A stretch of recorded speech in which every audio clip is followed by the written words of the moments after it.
Kurtuluş Savaşı'nın uluslararası kamuoyunda kabul görebilmesi için kararların hukuka uygun olarak ve meşru bir hükümet tarafından alınması gerekiyordu. Mustafa Kemal ve arkadaşları ilk iş olarak meclisin ivedilikle tekrar açılması gerektiğinin ve kurtuluş mücadelesinin meşru meclis tarafından yönetilmesi gerektiğinin farkındaydılar.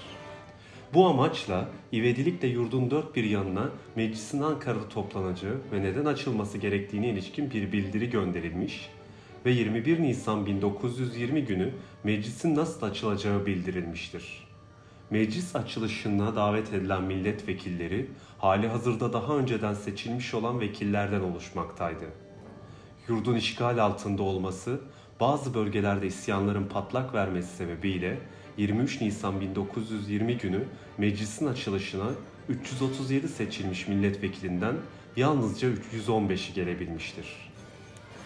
Atatürk'ün gönderdiği telgraftan da anlaşılacağı üzere meclisin açılışı bilerek Cuma gününe denk getirilmiş, bu şekilde o günün kutsallığından istifade edilmesi amaçlanmıştır. Cuma namazından sonra Kur'an okunmuş, hatimler indirilmiş, Buhari Şerif okunmuş ve kurbanlar kesilmiştir. Yine aynı telgraftan da anlaşılacağı üzere 23 Nisan 1920'de açılan meclis, milli egemenliğin bir sembolü olmaktan ve onu temsil etmekten ziyade, vatanın istiklali, hilafet ve saltanat makamının kurtarılması gibi en önemli ve hayati görevleri yapacaktır. Olağanüstü koşullar gereği bu görevleri icra eden meclis, yasama, yürütme ve yargıyı tek elden yönetir ve olağanüstü yetkilere sahiptir. Meclis, Kurtuluş Savaşı'nın fiilen bitiş tarihi olan 11 Ekim 1922'ye, yani Mudanya Ateşkes Anlaşması'na kadar hilafet ve saltanatı kurtarmak için yalnız onun geleceğinin teminatı olarak çalışmalarını yürütmüştür. Milli mücadelenin silahlı kısmının sona ermesiyle birlikte sırasıyla 1 Kasım 1922'de saltanat kaldırılmış ve 3 Mart 1924'te de hilafet kaldırılmıştır.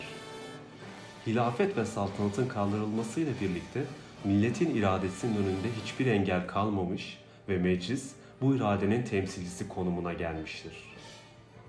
Milli egemenlik kavramı Türkiye Büyük Millet Meclisi bünyesinde somutlaşmış ve milletin iradesinin tek temsilcisi konumuna gelmiştir. Bu vurguyu 20 Nisan 1924'te kabul edilen 1924 Anayasası ya da resmi adıyla Teşkilat-ı Esasiye Kanunu'nun 3. maddesinde görmekteyiz. Bu maddeye göre egemenlik kayıtsız şartsız milletindir. Bu egemenliğin tek temsilcisi Türkiye Büyük Millet Meclisi'dir.